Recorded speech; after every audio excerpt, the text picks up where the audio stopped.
እሺ እንደምናላችሁ በጣም የሚገርም ዜና ነው ይዤላችሁ የመጣሁት። እንግዲህ ቅድም ስለ ቻይና እና ኢራን ጉዳይ ስናወራ ከዛ ጀመሬ ላውራ በኢትዮጵያ ጉዳይ ነው አሁን ላቀርብላችሁ የፈለግኩት። ግን ከዛ ልነሳና አሜሪካ ቻይናን በቃ ለማሳጣት የሄደችበት ርቀት ስታዩ እንግዲህ ከቻይና ባህር ወደ አረቢያን ሲ ስታመጣ በአንድ ድንጋይ 50 ወፍ ለመምታት ነው ፍላጎቱ። አገባችሁ? እነዛን መርከቦች ስታመጣ ኢራንን ለማስፈራራት መጣውልሽ፣ ቶሎ ተደራደሪ፣ ቶሎ እጅ ስጪ ምናምን ለማለትም ጭምር ነው። እና በብዙ ነገር ተሳክቶላታል። ገብቷችኋል?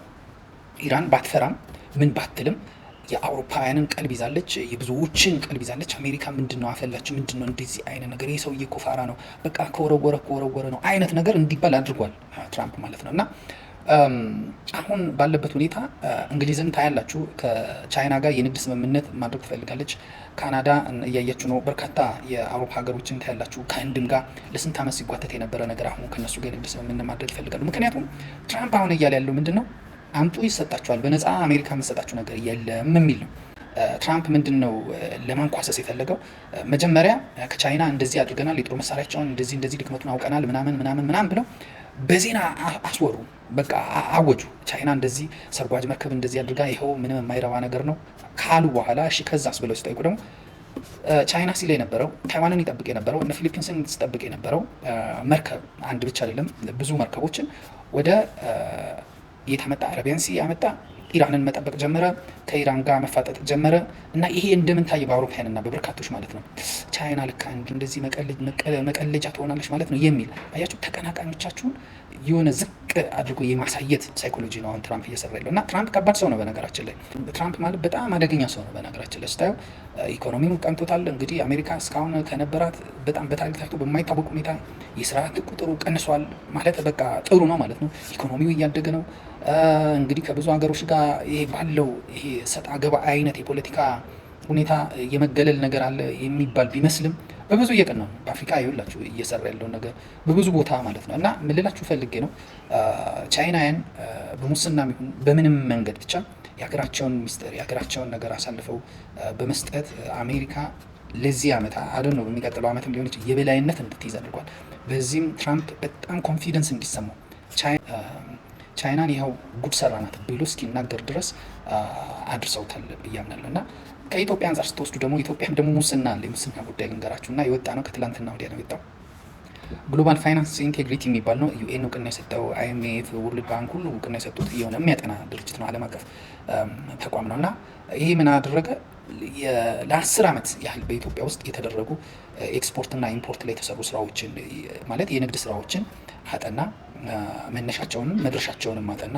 ሲያጠና የኢትዮጵያ ኤክስፖርተሮችና ኢምፖርተሮች ነጋዴዎቹ ማለት ነው 24.6 ቢሊዮን ዶላር አጭበርብረዋል የሚል ጥናት ወጣ። ይሄ ማለት ወደ 1 ትሪሊየን ብር ተዘርፈዋል ይላል። ይሄ ተዘርፈው ከኢትዮጵያ መንግስት ነው ይላል።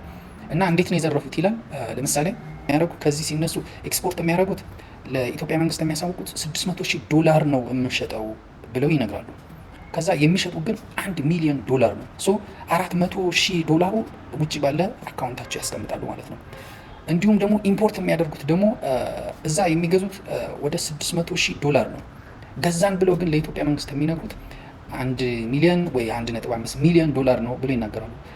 ያ ያጭበረበሩትን ገንዘብ የት ያስቀምጣሉ? እዛው ባንክ ያስቀምጣሉ ማለት ነው። እና ለ10 ዓመት ከ2013 እስከ 2022 ተብሎ ነው እንትን ያለው። እና ይሄ 24.6 ቢሊዮን ዶላር ማለት ኢትዮጵያ ያለባትን ዕዳ እና ከዛ በላይ የሚሆን ነው። እና ይህን ያህል ገንዘብ የኢትዮጵያ ነጋዴዎች እንግዲህ ነጋዴዎች ማለት ይቅርታ ማለት ኢምፖርትና ኤክስፖርት ያደረጉ የኢትዮጵያ እንትኖች የቅባት ሊሆን ይችላል፣ በኤሌክትሮኒክስ ሊሆን ይችላል፣ በቡና በምን ዙሪያ የተሰማሩ ናቸው ነው የሚለው።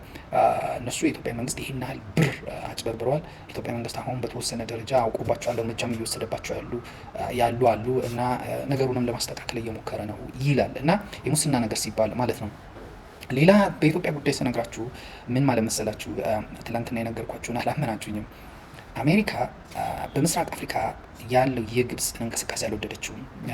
ለዚህ ደግሞ ትልቁ ማሳያ በምንድን ነው? ከኢትዮጵያ አንጻር ትላንት ነግሬያችኋለሁ። በግድቡ ዙሪያ ምን አይነት አቋም ነው የያዘችው? ከኤዩ ጋር ምን አይነት ስምምነት ነው ያደረገችው? ኢትዮጵያ ይዛ የመጣችው ሞዴል ምንድን ነው? በአሜሪካ እንትን ላይ ምን ለውጥ አመጣ የሚል ነገር ተናግረ ነው። ወደ ኬንያ ደግሞ ስትሄዱ 7 ሚሊዮን ዶላር መደበችላቸው። ይሄ ከሱማሌ ከሶማሊያ ድንበር ላይ አልሻባብን የሚከላከሉበት የሚሊተሪ ቤዝ አለ። እሱን ሙሉ ዘመናዊ በሆነ ሁኔታ ለማደራጀት ሙሉ ጠላትን ሊከላከል በሚችልበት አቅም እንዲያሳድጉ በሚል የዛን ያህል 70 ሚሊዮን ዶላር መደበችላቸው ማለት ነው። እና ይሄ ማለት ምን ማለት ነው የሚለው ነው የምታዩት። ግብጽ ማለት የሶማሊያ መንግስትን አበቃለሁ፣ አልሻባብን መዋጋት ይችላል፣ እኔ በቂ ነኝ ብላ ነው ሄደችው። አሜሪካ ግን ለኬንያ እውቅና ስትሰጥ፣ ለኢትዮጵያ እውቅና ስትሰጥ አሚሶም የሚባል አለ፣ በአፍሪካ ህብረት ማንዴት የሚንቀሳቀስ ጦር ነው አልሻባብን የሚዋጋ። አሜሪካ ለዚህ ጦር እውቅና ሰጠች። በአፍሪካ ህብረት ማንዴት ነው የምመራው፣ ለዛ ነው እውቅና የምሰጠው እንጂ ከዛ ውጭ ላለ ሀይል ለማንም እውቅና አልሰጥም ማለች። ለአፍሪካ ህብረት ማንዴት በሴኩሪቲ ጉዳይ ከሰጠች፣ በውሃውም ጉዳይ ኮኦፕሬቲቭ አግሪመንት ፍሬምወርክ ያልኳቸው ትላንትና እነ ኡጋንዳ እነ ኢትዮጵያ የተስማሙበትና አሁን ኤዩ ህግ አድርጎ ያጸደቀውን የናይል ተፋሰስ ሀገራት የተስማሙበት እንትን ማለት ነው፣ እሱንም ይቀበላል ማለት ነው። የኢትዮጵያ ጉዳይ ኦልሞስት ተፈቷል ብለን ነው የምንወስደው ማለት ነው። ማለት ይሄ የአባይ ጉዳይ የግድቡ ጉዳይ ኦልሞስት አሁን ወደ ኢትዮጵያ እንደተመለሰ ነው የምናየው። የሚያሳየው ሎጂኩ ማለት 2 = 2 እኩል ይሆናል ብላ ነው እያስቀመጠች ያለችው አሜሪካ። 4 ብላችሁ እናንተ ሙሉት አይነት ስሌት ነው እያየን ያለን። የዛሬ ፖለቲካ እንግዲህ ሂሳብ ነው፣ ዝም ብለን አድርሶ የምናየው ብዙ ነገር ለኢትዮጵያ መልካም እየሆነ እንደሆነ ነው። እና ነገ በዚህ ጉዳይ ላይ ዝርዝር አድርጌ እነግራችኋለሁ። ዩቲዩብን ሰብስክራይብ አድርጉኝ፣ በጣም እየበደላችሁ ነው እውነት ለመናገር እና ሰብስክራይብ ብታደርጉኝ ቆንጆ አድርጌ ባቀርብ በጣም ደስ ይለኛል። እንዲህ ፊት ለፊቴ ሞባይል እንትን አድርጌ እሳት ሞላ ብዬ እየተጨናነኩ ነው።